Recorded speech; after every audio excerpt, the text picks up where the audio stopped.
The Daily Mirror has got a bombshell of a poll which shows that the Conservatives are looking at absolute decimation. With a 20-point lead, Keir Starmer is looking assured of winning a 288-seat majority, and the Tories would be left with just 102 seats.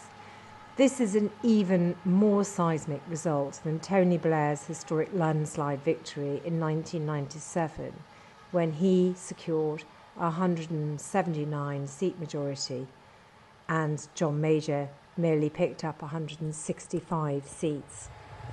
The Daily Mirror poll found that Labour is more popular than the Conservatives among all age groups except those aged over 65. The biggest gap is among those aged 25 to 34, where Labour has a 44% point lead. The Tories have a 4-point lead when it comes to over 65s. Almost 4 in 10, that's 39% of voters, said they wanted the general election to take place by the end of July, compared to 35 who said before the end of this year. So how did we end up here? And how are Conservatives feeling?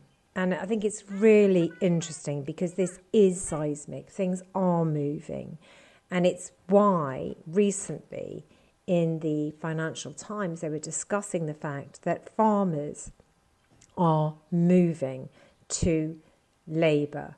And not only farmers, that means rural voters. The Conservatives seem to have lost the farming vote, which is a pretty basic component of the Conservative vote. And that is partly because post-Brexit, they have just not been able to make up their mind on what the deal was going to be for farmers. And actually, Keir Starmer has been reaching out to farmers quite effectively. It's very, very interesting watching where he's spending his time and where he's going to. Well, that's a good straw in the wind on that. While we're still on the local elections, was that the Labour Party won in York and North Yorkshire. Rishi Sunak's own constituency, and it's very well-heeled villages, pretty prosperous farms as well up there in that part of the world. For the Labour Party to win there was extraordinary. I don't really think the Conservatives saw that coming. No. Well, let's also... So how has this happened? I think to get a good feeling about how this happened, it's good to listen to Peter Oborne, who used to write for the Telegraph and Spectator, a former Brexit voter and very much a Conservative. The worst governments we've ever had, possibly the worst for the last 5 years. I don't think. Tell me why. I'm not taking issue with anything you're saying, but tell me why. The first thing is, for me, is the attack on due process, the rule of law. Which goes back to Boris Johnson. Yeah, well beyond. It goes back before. But that's, the habitual lying, which you've never had before, by the way, in British politics, not even from Tony Blair, who was bad. And I find that the kind of cronyism, the cronyism is a code word for corruption, but we haven't had proven corruption cases. And so until we do, we'll just use the word cronyism, and we won't mention any names. But the COVID stuff. Yeah. And the attack on British, as a Conservative, which I still am, sort of morally and intellectually, I wouldn't dream of voting for them, but is about institutions, the rule of law, the monarchy, Parliament. And you've had this government has lied to the Queen. I found that absolutely beyond belief. It attacks the rule of law. It finds endless ways of trying to bypass Parliament. It's a terrible government. Now, can I just to jump in there? What you're talking about is the manner in which the government behaves, and I wouldn't take issue with any of that in terms of due process and so on. What do you think about what appears to be the ideology of the government? Do you agree with the government on policy? Do you agree with the government on, for example, and what do you think of, for example, the Rwanda policy? Policy is, I think they've given up the idea of governing. Right. I mean, let's look at Rwanda. I don't think there's any. They knew that Rwanda wouldn't work. I think you can sort.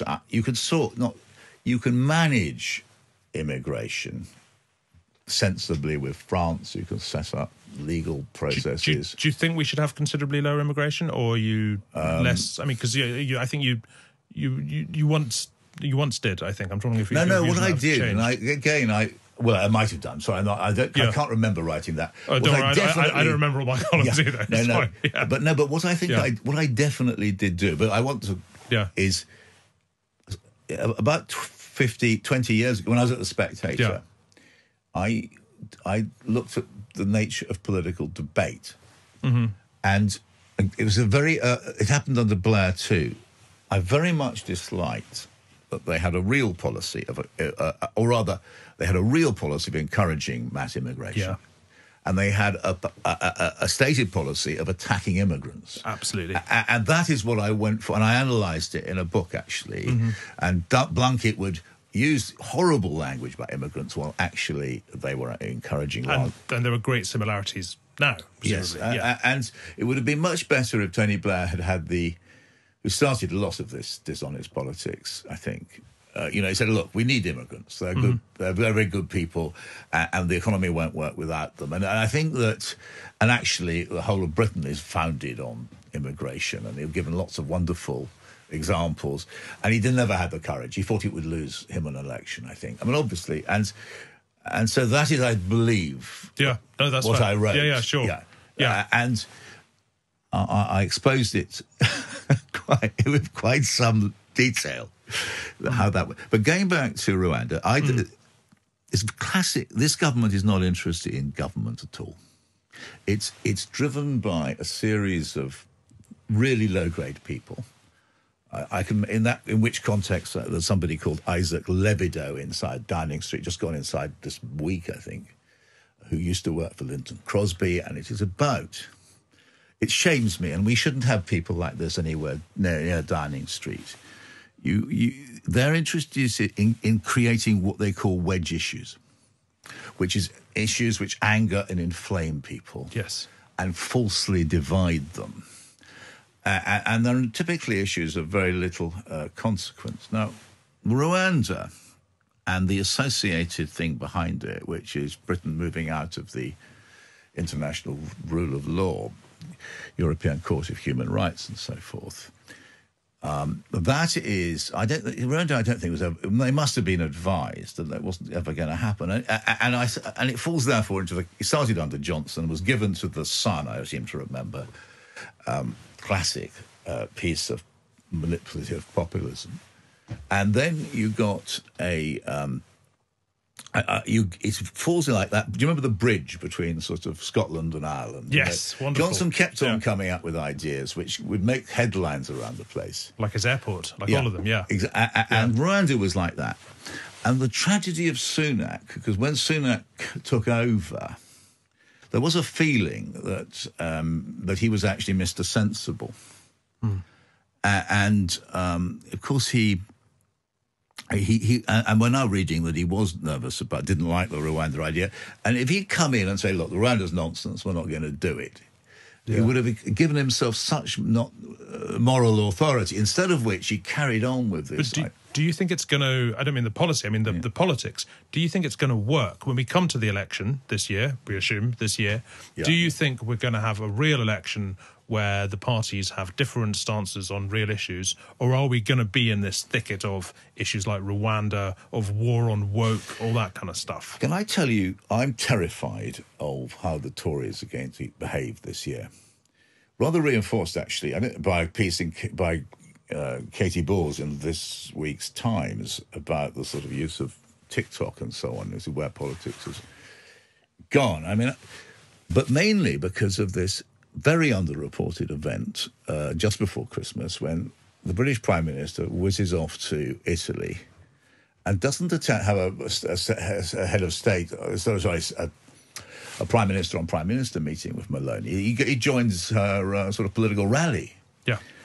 And now Maloney is that is very significant, because Maloney, along with Orbán, and others and sort of what do they call it now? The Front National, the National Rally in France.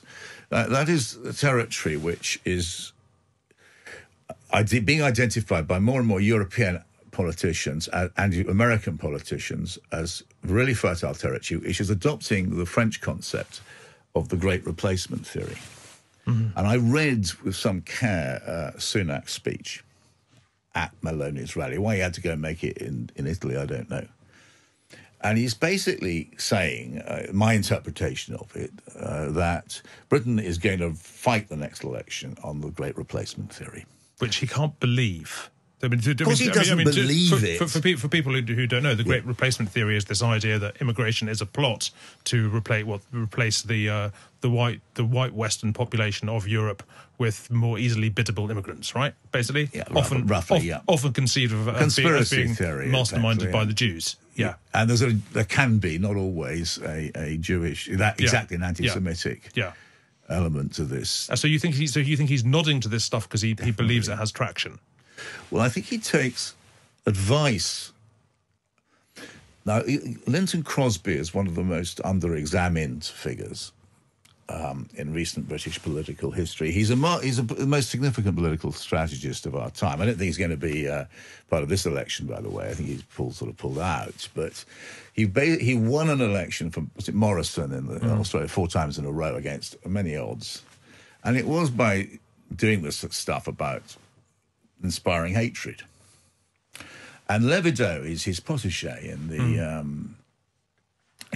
in number 10 now. And if that is where the Tories are going, and it does look like it, and it's supported by the fact that he tolerated this nightmare creature with far-right leanings, Braverman, cleverly has lacked the personal courage to bang it all on the head.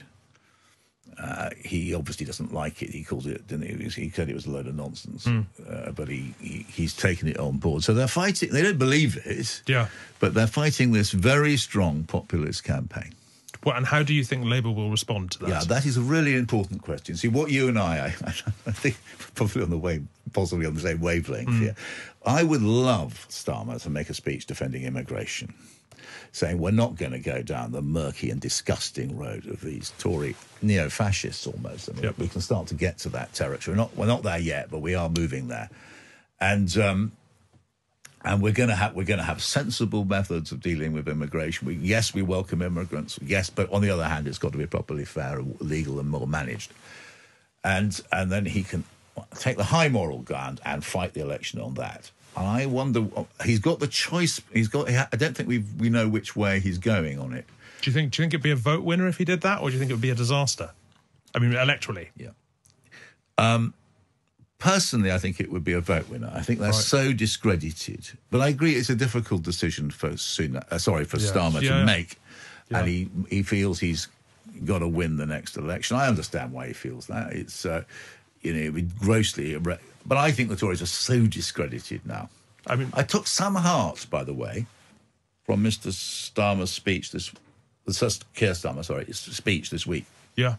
I thought it was sensible. I like the big nods to due process. Yeah. And I like the fact that the sort of, the political editor of GB News said this is the old politics, dodgy stuff, whereas GB News sound like trash. Yeah. Well, look, there's a huge amount more I'd like to ask you about. I'm conscious we're running low on time, so I wanted to finish off by asking you about your own political journey. And tell me, by all means, if I've misunderstood your political journey, but it seems to me you still describe yourself as a Conservative.